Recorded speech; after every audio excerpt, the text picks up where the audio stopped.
Welcome to We Hear Her. I am Erin Litvack Murray. And I am Jennifer Bean. We're here today with another amazing woman who's sharing her story and insights to lessons learned. Hi, I'm Erin Litvack Murray with the We Hear Her podcast for women who succeed. I am happy today to have a friend of mine that I've known for a long time. I consider her a friend and a colleague in the community, huge advocate and for the underserved populations, involved in so many aspects of Salt Lake County and her community.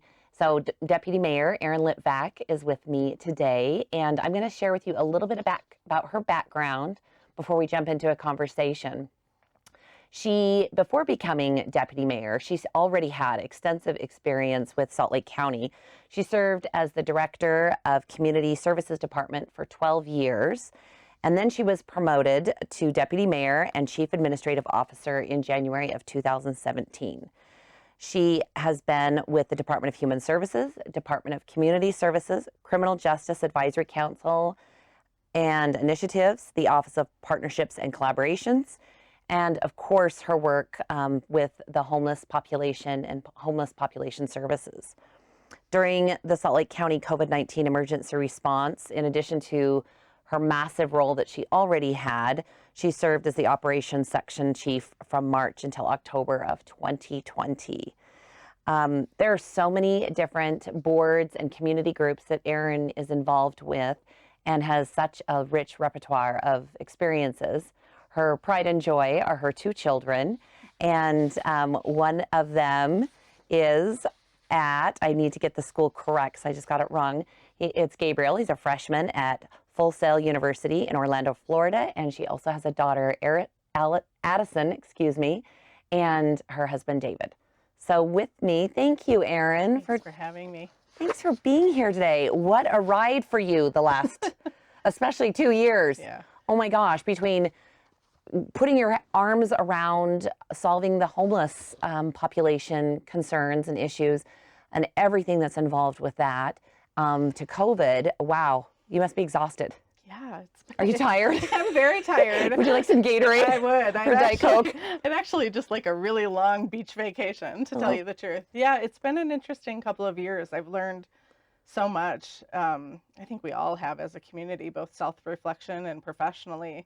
It's just been an interesting ride. I was lamenting to a colleague at the county, that all the years I've been at Salt Lake County, which is almost 18 years at this point, we've been trained over the years for emergency response. Right. And I was literally counting my blessings that we had never been called out to the emergency response center to really facilitate any emergency. We had not had any earthquakes. We had not had any major catastrophes or fires.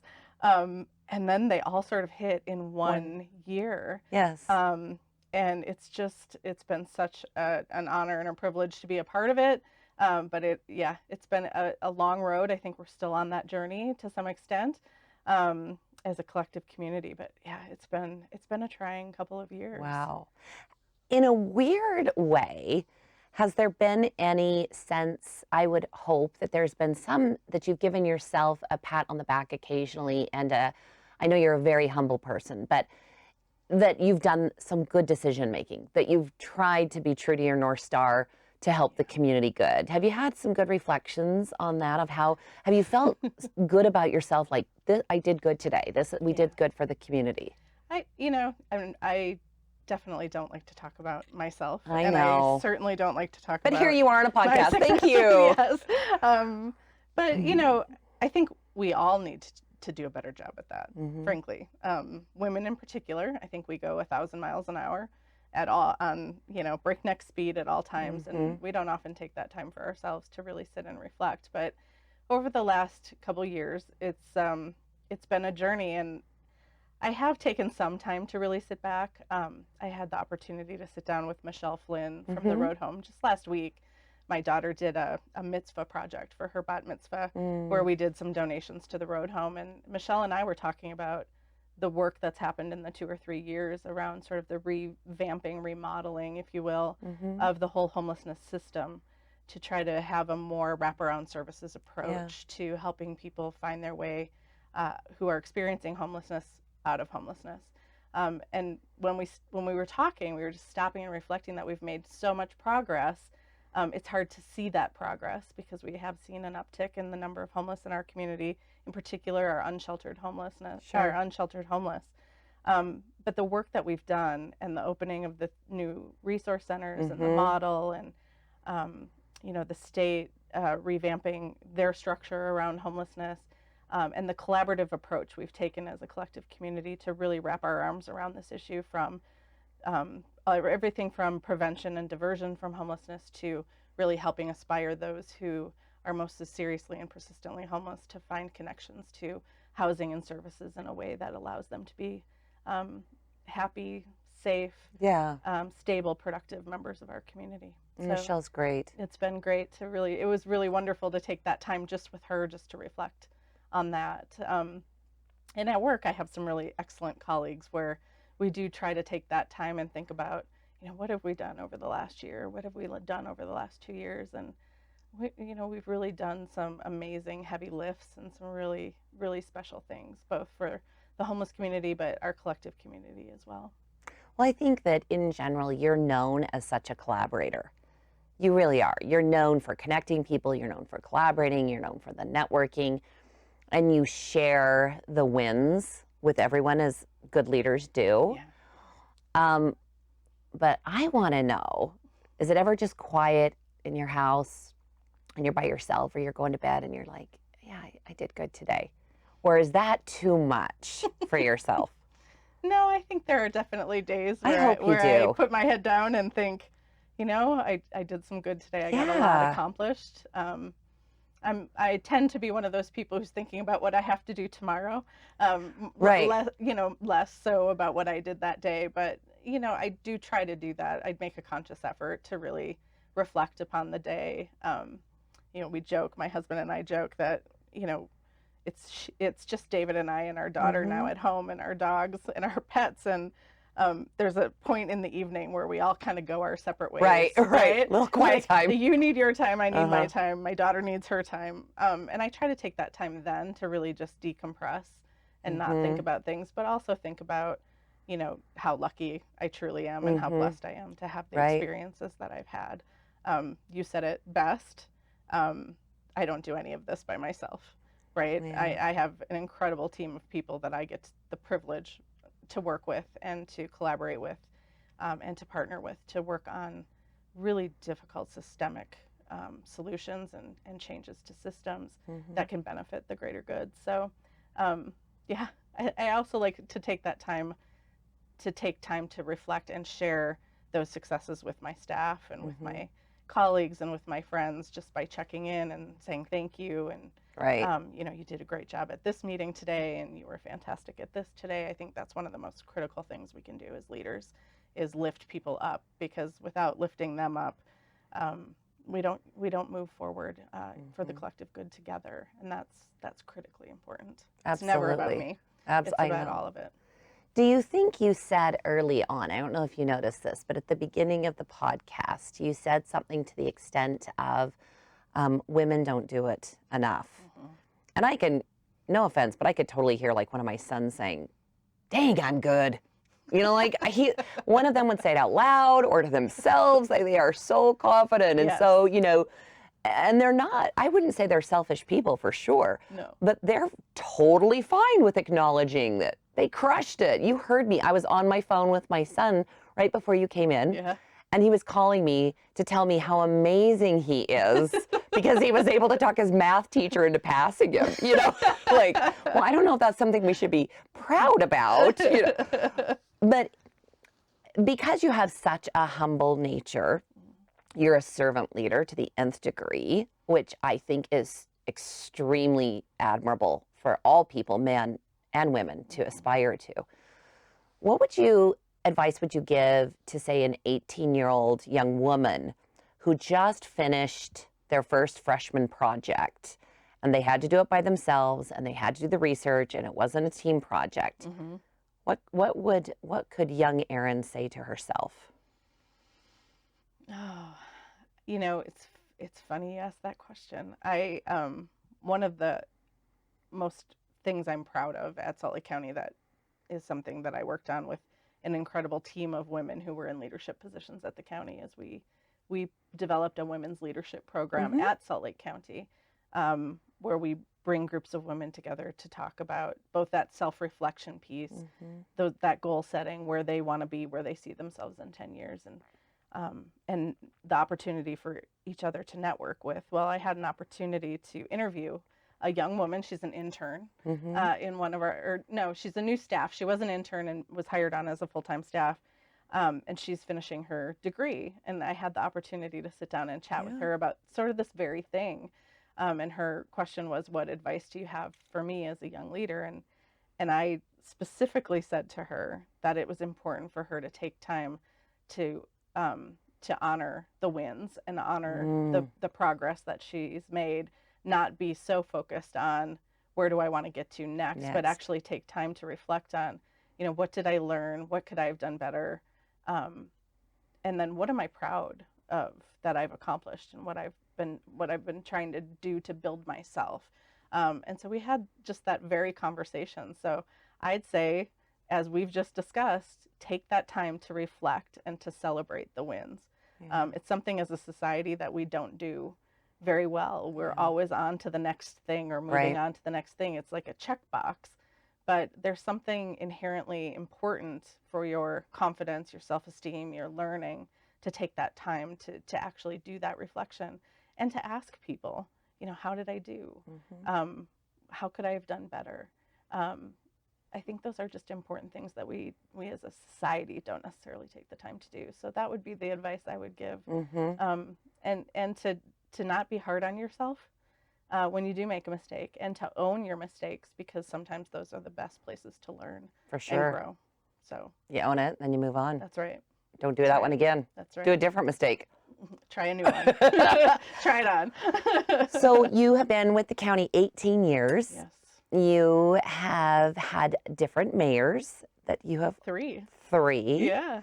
And so tell me, you have a female mayor right now. Do you see any difference? And it could be just on personality or stylistic or leadership, and there could be some elements of gender possibly. Have you seen much of a difference in having a female mayor? That's a really good question.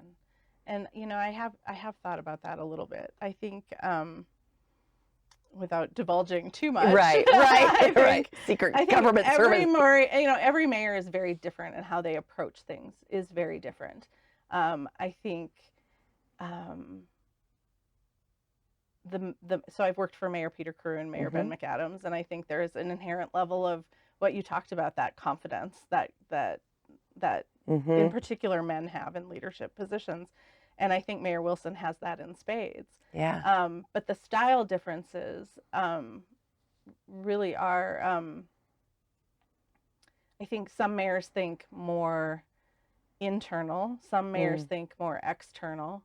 And then other mayors really want to understand the ins and outs of sort of the nuance and the behind the scenes that we can work on to make the job easier and to make the job better. And I think women put more pressure on themselves. I think Mayor Wilson works extraordinarily hard, long hours, is always thinking forward, and is always pushing those around her to think forward as well. She asks a ton of questions, probably more than the two male mayors that I've worked for.